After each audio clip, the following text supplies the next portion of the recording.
ಇರಲ್ಲ ಅಷ್ಟೇ. ಇವಾಗ ಹೋಗು, ಇವಾಗ ಹೋಗು. ಅಡ್ಜಸ್ಟ್ ಆಗ್ಯಲ್ಲ ಇರ್ತಿದ್ ನೀನು ಇರು. ಹೌದು ಇರ್ತಾ ನಾನು ಮಾತ್ರ ಇರಲ್ಲ. ಕರ್ಕೊಂಬಂದಕ್ಕೆ ಅವಕ್ಕೆ ಅಡ್ಜಸ್ಟ್ ಆಗ್ಲೇಬೇಕು. ಇಲ್ಲ ಟಿವಿ ನೋಡ್ಕೊಂಡು ಇರ್ಬೇಕಮ್ಮ ಆರಾಮ್ಸೆ. ನಾನು ಅಡ್ಜಸ್ಟ್ ಆಗೋದಿಲ್ಲ ನಮ್ಗೆ. ನಾನು ಇಲ್ಲಿ ಇರಲ್ಲ. ನಾನು ಮಾತ್ರ 10ನೇ ತಾರೀಕಿಗೆ ಓದಕ್ಕೆ ಬರಲ್ಲ. ಇವಾಗ ಹೋಗು.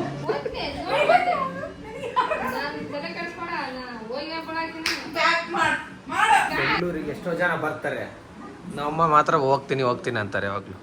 ನಾನು ಮಾತ್ರ ಸತ್ತ ಅಲ್ಲೇ ಬೆಂಗಳೂರು ಎಲ್ಲರಿಗೂ ಅಡ್ಜಸ್ಟ್ ಆಗಲ್ಲ. ಅಡ್ಜಸ್ಟ್ ಆಗ್ಬೇಕಂದ್ರೆ ನಮಗೆ ಏನ್ ಪ್ರಾಬ್ಲಮ್ ಅಂದ್ರೆ ಇಷ್ಟೇ, ಅಲ್ಲಿ ಅಜ್ಜಿನವರು ಅಜ್ಜನವರು, ಅಲ್ಲಿ ಅಂಗಡಿ ಅಕ್ಕಪಕ್ಕ ಮನೆಯವರು, ಬೆಳಗ್ಗೆ ಎದ್ದ ತಕ್ಷಣ ಮಾತಾಡೋರು, ಸುಸ್ಲಮ್ಮ ನಮ್ಮ ಅಜ್ಜಿ ನಮ್ಮ ಅಮ್ಮನ ಫೇವ್ರೇಟ್ ಅವರು, ಅವರೆಲ್ಲ ಇರೋರು. ಇಲ್ಲಿ ಯಾರಿಲ್ಲ, ಅದಕ್ಕೆ ನಮ್ಮಮ್ಮ ಖಾಲಿ. ನಮ್ಮಮ್ಮಗೋಸ್ಕರ ಇಲ್ಲೊಂದು ಐತಪ್ಪ ಮಕಾಂಡಿರುತ್ತೆ. ಅವಾಗ ನೋಡ್ರ ಬೆಂಗಳೂರಿಗೆ ಬರೋಕ್ಕಿಂತ ಮುಂಚೆ 100-120 ಸಲ ಆಲೋಚನೆ ಮಾಡ್ಬೇಕು ಆಯ್ತಾ. ಬಂದ್ಮೇಲೆ ನಮ್ಮಮ್ಮ ಈಗ ಹೋಗ್ತೀನಿ ಅಂತಾರ. ಈ ಥರ ಆದ್ರೆ ಆಗಲ್ಲ, ಕಷ್ಟ.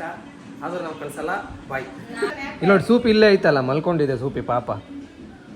ನಾನು ಈ ಕಂಡೀಷನ್ ಹೇಳಕತ್ತೀನಿ. ಕಂಡೀಷನ್ ನೀನ್ ನನಗೆ ಕಂಡೀಷನ್ ನಿನಗೆ ಹೇಳಲ್ಲ ಅಮ್ಮಿ. ತಿಂತೀನಿ ನಾನು, ತಲೆ ತಿನ್ಬೇಡ, ನಗ್ಬಾರ್ದು.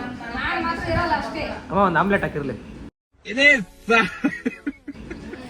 ಮಾತ್ರ ಇರಾಗಿಲ್ಲ ನೋಡಿ. ಆಯ್ತು ಇರ್ಬಾರ್ದು, ಹೋಗಿ ಒಂದು ಆಮ್ಲೆಟ್ ಹಾಕು. ಹೋಗಿ ಹೋಗ್ತೀನಿ ನಾನು. ಹೋಗಿ ಆಮ್ಲೆಟ್ ಹಾಕು. ಹೋಗ್ತೀನಿ